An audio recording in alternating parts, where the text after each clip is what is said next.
In the sacred rituals of ancient Israel, two goats stood before the high priest on the Day of Atonement. One would be chosen for the Lord, a sin offering to be sacrificed. But the other, it was sent into the wilderness, not just set free, but banished. The Hebrew scriptures call it for Azazel. But who or what is Azazel? The name itself is a mystery. In the original Hebrew, it's a word that scholars and translators have struggled with for centuries. Some believed it was a proper name. Others thought it meant something more symbolic, like the goat that departs, or the mighty one who is sent away. When Jewish scholars translated the Hebrew Bible into Greek, what we now call the Septuagint, they didn't treat Azazel as a being. Instead, they rendered it as Apopampius, meaning the one sent away. Leviticus 16 in the Septuagint describes Aaron casting lots, one for the Lord and the other for the scapegoat. The goat chosen for the Lord would be sacrificed, but the one chosen for the scapegoat would be presented alive before the Lord to make atonement, and then be sent away into the wilderness. In this view, Azazel isn't a being at all, but a direction, a removal, a ritual purification through exile. This interpretation shaped the way Christianity would later understand the passage. The Latin Vulgate, translated by Jerome, followed the Septuagint's lead. Martin Luther did the same in German. Even the King James Version refers to the scapegoat, a term that has survived for centuries, even into modern language. One goat dies, and the other carries the sins of the people into the unknown.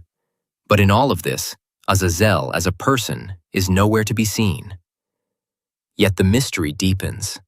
In the caves of Qumran, the Dead Sea Scrolls tell a different story.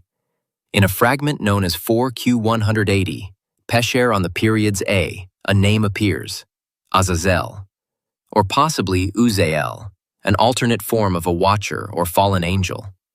The text mentions Azazel alongside other rebellious angels, those who defied the divine order. The spelling here, Azazel, is significant. It mirrors the form found in the Peshitta, the ancient Syriac translation of the Bible, where Azazel is rendered Zaza-Ail, meaning the strong one against God. Suddenly, the picture shifts. Azazel is no longer just a place or a ritual act. He is a power, a presence, a cosmic opponent standing in defiance of divine will. Even in the Jewish Targums, ancient Aramaic paraphrases of the Hebrew Bible, Azazel is handled carefully. In the Targum Neophiti, the name is written without the final aleph, Azazel. Is this a scribal error? Or an intentional act of concealment? Perhaps it was a way to refer to the name without invoking its full power. After all, names in ancient texts were not just labels. They held meaning, energy, even danger. So who or what is Azazel? But not everyone believed Azazel was a literal being. In the 12th century, the great Jewish philosopher Maimonides offered a different view. He argued that the scapegoat ritual was not about transferring sins to a real creature or entity, but about symbolism, about internal transformation. Sins cannot be taken off one's head and transferred elsewhere, he wrote.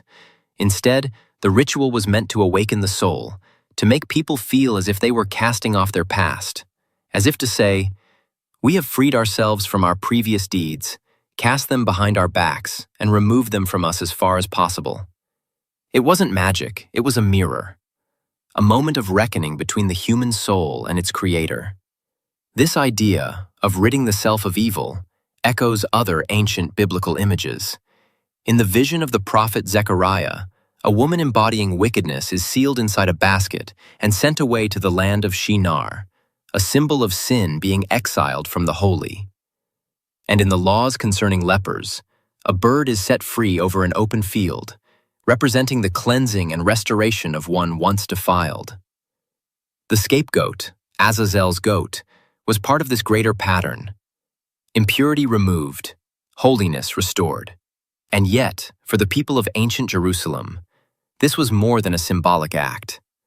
It was a yearly drama of spiritual intensity and raw emotion. The streets would buzz with anticipation as the high priest prepared the goats. When the lot fell for Azazel, the chosen animal was not simply released, It was driven out with force and urgency. The crowd, many of them pilgrims from Babylon or Alexandria, would pull at the goat's hair, shouting and pushing it forward. They weren't just watching a ritual. They were participating in a national purging of guilt, a communal cry for mercy. The goat's journey ended in the wilderness at a steep, jagged cliff known as Bet Hadudo, some 12 miles from the city. There, it was not merely released, it was pushed off the edge, shattered upon the rocks below. Only when the people saw the signal, shawls waved from mountaintops, did the celebration begin. Joy erupted. Dancing spilled across the hills. The sins of the nation were gone, forgotten. The goat was dead. The burden lifted. But behind all this celebration, there was fear. The name Azazel, whatever it meant, carried weight. The wilderness was not empty. It was the domain of the unknown, the feared, the cursed. Azazel was not seen as a foreign deity or a late invention of priests. He was something much older, more primal, a desert force that lingered just beyond the reach of civilization. Not quite a god, not quite a devil, a being who dwelled in the gaps, in the spaces where holiness ended and chaos began.